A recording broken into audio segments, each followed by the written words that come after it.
Kenapa dalam banyak diskusi, pertemuan, atau bahkan kolom komentar di media sosial, kita sering melihat orang yang paling vokal, paling percaya diri, bahkan seolah paling menguasai topik pembicaraan, ternyata menyampaikan pendapat yang keliru, atau setidaknya dangkal? Sementara itu, mereka yang benar-benar ahli atau pakar di bidang tersebut justru memilih untuk diam atau berbicara dengan sangat hati-hati. Apa yang sebenarnya terjadi di balik fenomena ini? Apakah ini sekedar kebetulan, atau ada penjelasan psikologis di baliknya? Fenomena ini memiliki nama ilmiah, efek Dunning-Kruger. Dan hari ini kita akan membongkar bagaimana bias kognitif ini bekerja dan mengapa ia berbahaya bagi seseorang yang mengidapnya. Bias kognitif atau persepsi yang keliru ini pertama kali diperkenalkan oleh dua psikolog sosial, David Dunning dan Justin Kruger, dari Cornell University pada tahun 1999. Melalui serangkaian eksperimen yang dilakukan, mereka menemukan sebuah kesimpulan yang mengejutkan bahwa individu dengan kemampuan rendah dalam suatu bidang cenderung melebih-lebihkan kemampuan mereka sendiri. Sebaliknya, mereka yang benar-benar kompeten justru sering meremehkan kapasitasnya. Inilah yang disebut bias metakognitif, kegagalan mengenali batas pengetahuan diri sendiri. Untuk memahami bias ini lebih jelas, bayangkanlah sebuah grafik. Di sisi awal seseorang baru belajar sesuatu.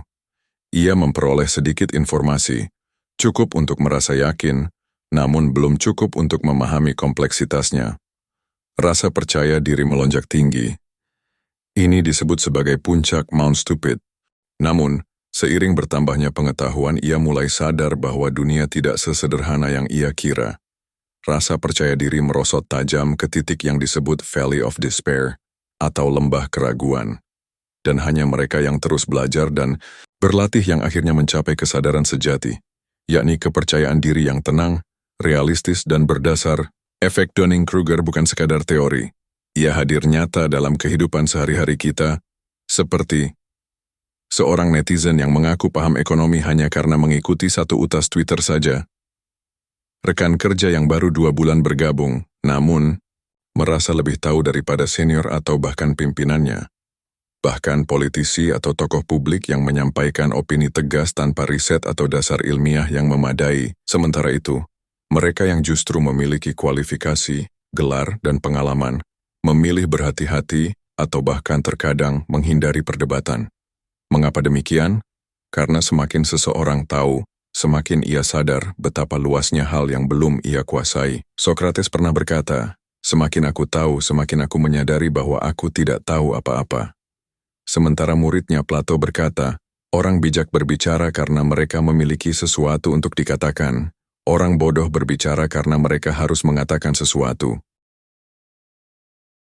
Efek Dunning-Kruger bukan hanya lucu, tapi juga berbahaya. Orang yang melebih-lebihkan kemampuannya cenderung membuat keputusan keliru, menyebarkan informasi palsu, dan merasa tidak perlu belajar lebih lanjut.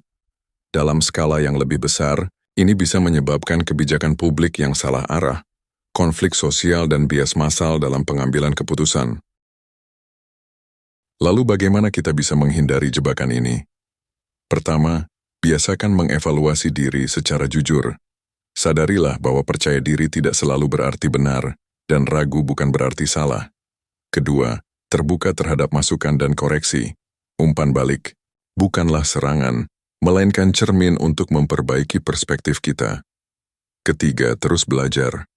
Karena hanya dengan belajar, kita bisa menyeimbangkan antara rasa percaya diri dan pengetahuan yang valid. Akhirnya, efek Dunning-Kruger mengajarkan kita satu hal penting, bahwa pengetahuan sejati menumbuhkan kerendahan hati, bukan arogansi. Semakin kamu tahu, semakin kamu sadar bahwa kamu belum tahu. Dan justru di sanalah kebijaksanaan itu lahir dan berada,